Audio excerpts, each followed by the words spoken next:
Office of the Coordinator of Inter-American Affairs presents Belo Horizonte, a planned city with a plan.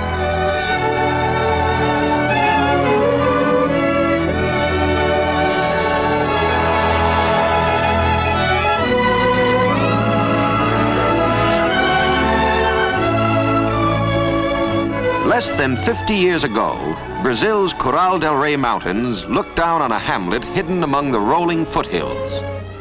Today, on this site, stands Brazil's seventh city, Belo Horizonte, home of over 200,000 far-thinking people. Capital of the state of Minas Gerais, located in the south-central part of Brazil, Belo Horizonte is 287 miles from Rio de Janeiro, Brazil's largest city and world-renowned for its fabled beauty.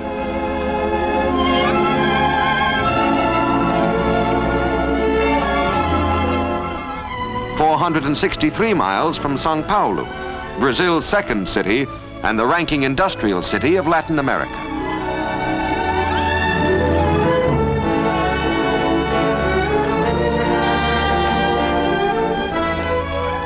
Prior to the year 1897, the unique and interesting colonial city of Ouro Preto, now preserved as a national monument, served as capital for Minas Gerais. But enterprising mineiros, or miners as citizens of this state are called, with characteristic foresight saw the need for a more centrally located city, one which would permit unlimited expansion. The foothills of the Coral del Rey Mountains were selected as the site. But before ground was broken, literally before one pickaxe disturbed the serenity of the lovely hills, engineers and architects translated into maps and blueprints the hopes and dreams of the founding fathers. A people's pride envisioned this model inland city. A people's spirit and strength built it. Justifiably proud is the Mineiro of his public buildings and his leading officials. The governor's palace, residence of the state's chief executive, the Department of Interior, the Department of Agriculture, the Department of Education, the main post office, the City Hall, executive offices of the mayor, capable, enthusiastic Dr. Juscelino Kubitschek. But Belo Horizonte is more than a seat of government. It is the commercial hub of a state fabulously rich in natural resources. A visit to the Feira de Amostras, a building erected to house a permanent exposition of the economic wealth of this great state, will help to explain the phenomenally rapid growth of its principal city. It has been said that the state of Minas Gerais has a chest of iron and a heart of gold. Here, the history of gold is the history of colonial Brazil under Portugal, and more particularly of the development of the state of Minas Gerais. For 350 years, in this oldest, richest gold mining community of Morro Velho, within sight of Belo Horizonte, Brazil produced more gold than the rest of the Americas combined. Intensive and careless exploitation, plus a natural depletion in reserves, has reduced Brazil today to 12th place among world producers. Even this comparatively small output of gold reflects itself on the economic life of the city.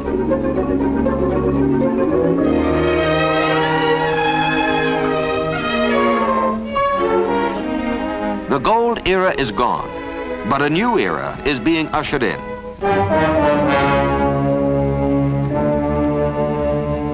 King Iron, long a slumbering giant in the mountains of Minas Gerais, is beginning to stir.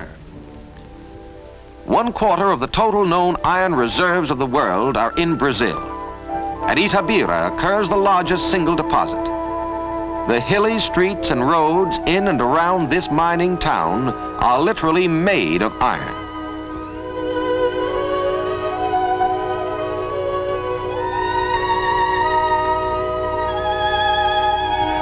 This peak is estimated to contain over 100 million tons of hematite.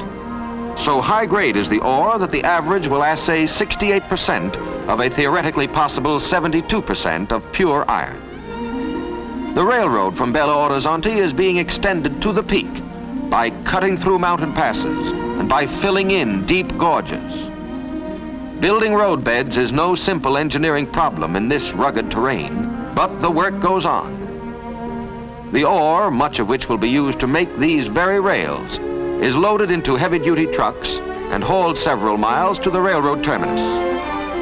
From this point, the ore train proceeds toward the railroad yards of Belo Horizonte.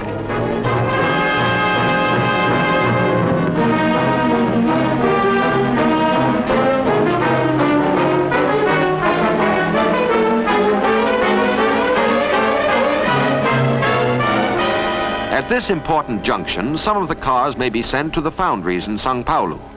Most of them will go on to a large steel, wire, and rail mill at Monlevade, employing over 2,000 people. This mill, the only rail rolling mill in South America, is but the vanguard of even larger mills and foundries now in construction.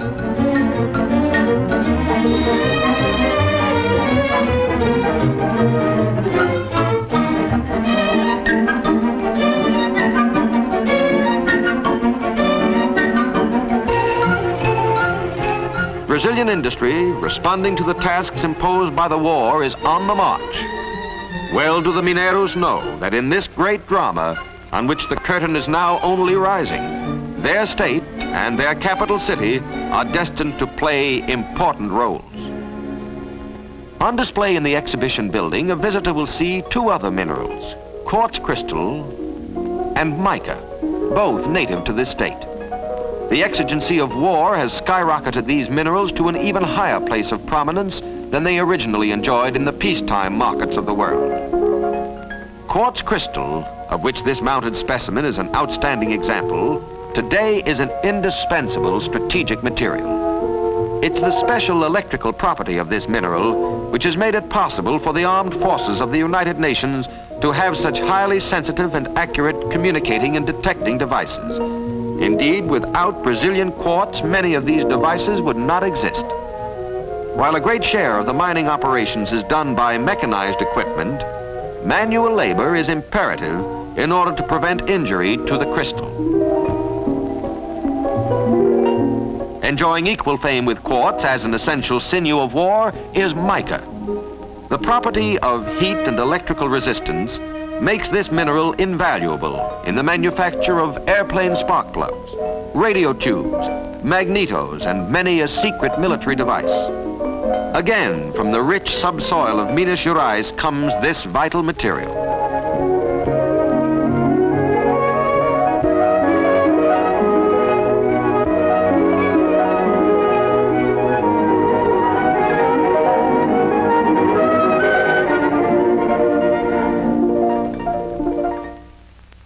In the cutting and trimming shops, busy Mineiros, men, women, and children, keep these leaves of mica moving toward the stockpiles of American factories and arsenals, and thus are contributing their very ample share to the cause of freedom. Numerous and varied are the other minerals on display at the Feira, all of them contributing to the prosperity of Belo Horizonte. No wartime aristocrats, but worthy of more than a mention, are manganese, chromium, aluminum, silver, nickel, graphite, calcium, kaolin, columbite, and zirconium. Belo Horizonte is also the center of Brazil's steadily growing diamond industry. This diamond, named in honor of Brazil's President Vargas, is the fifth largest diamond in the world, weighing 726 carats. In the production of semi-precious stones, the state of Minas Gerais is the undisputed leader of the world.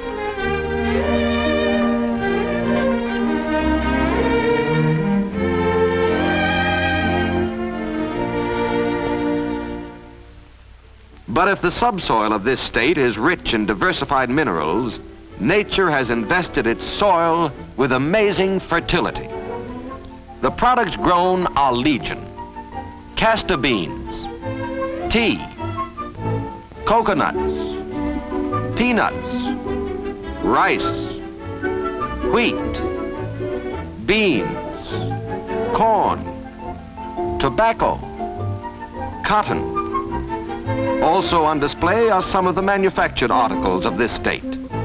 Cosmetics, dolls, bathroom fixtures, ironware, thread and yarn, textiles, pipe tobacco, soap, fertilizer, lubricating oils, building materials such as cement, and various types of marble and granite.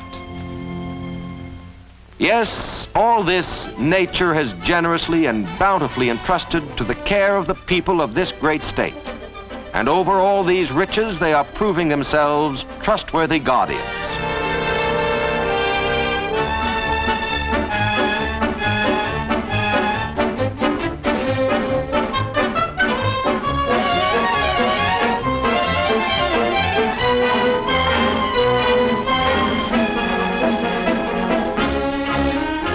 To accommodate their rapidly expanding industries, they are putting into execution a plan which was well prepared in advance. In this area, restricted to industry, all factories will have direct access to 2 railroads.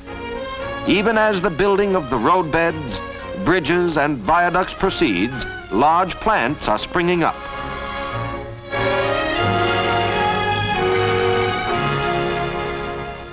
Equally as progressive and forward-looking were the Mineros in designating and providing ample and spacious residential districts.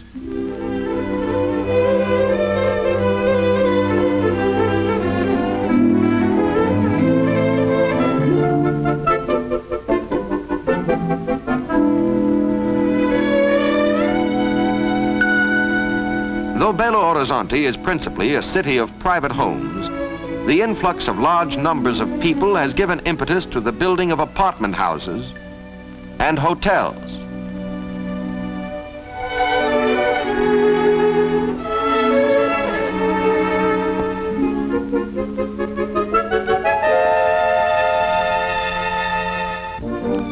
Throughout Brazil, primary school education is compulsory. Centrally located in each community are fine schools. Judged by any standard, the educational system of Belo Horizonte is efficient and advanced.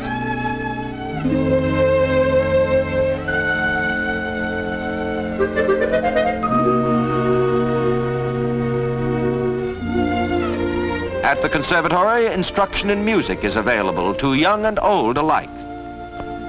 Unique in vocational education is the Instituto João Pinheiro, attended by young boys from all parts of the state, where emphasis is put on the teaching of agriculture. The Veterinary and Biological Institute gives advanced courses in animal husbandry.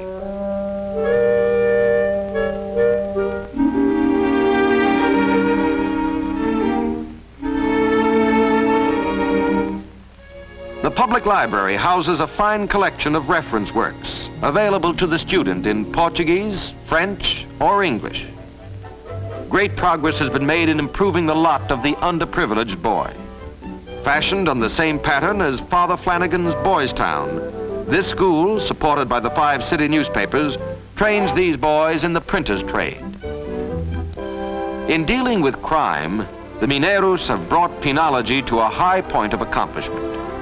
The penitentiary of Neves is one of the most modern prisons in the world. To return men to society as useful citizens is the ultimate aim of every prison. Here at the model prison of Neves, by the application of the honor system, by making available to the inmates practical vocational instruction in diversified trades, and by providing them with well-lighted and ventilated quarters, the Mineiros are making good in their efforts to rehabilitate these men and to make them potentially useful to their respective communities.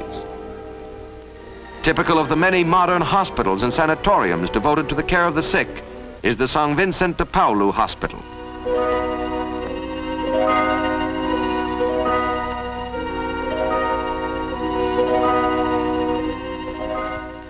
In planning their city, the Founding Fathers allocated a large tract of land for a municipal park.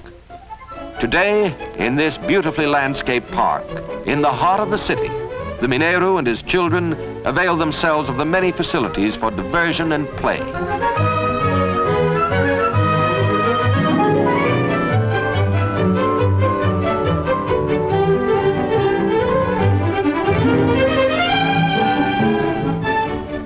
of many other recreational centers, is the Minas Tennis Club.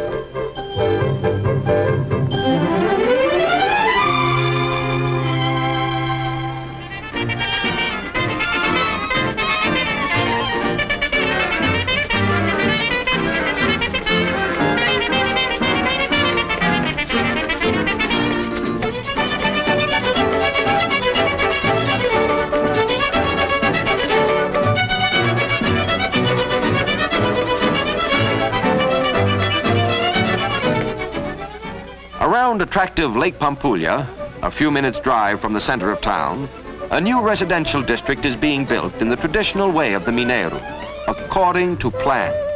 Already in operation is the Yacht Club, with its magnificent swimming pool and clubhouse. Across the lake at the Pampulha Casino, Mineiros can dine, dance, or watch a smart floor show. If they prefer, they can go to the more popularly priced baile and dine and dance in the open pavilion. In all his enterprises, the Mineiro humbly has sought divine guidance. And in his free houses of worship, he has offered up his thanks for the blessings it has been his privilege to enjoy. Proud indeed is the friendly Mineiro of his achievements, as from day to day, his capital city continues to grow and prosper. To him each year on September 7th, as he commemorates his Independence Day, freedom and liberty have a special significance. For free men were his fathers who planned his beloved city. Highly resolved are his sons to remain free as they plan for their proper place in the assured future of orderly, progressive Brazil.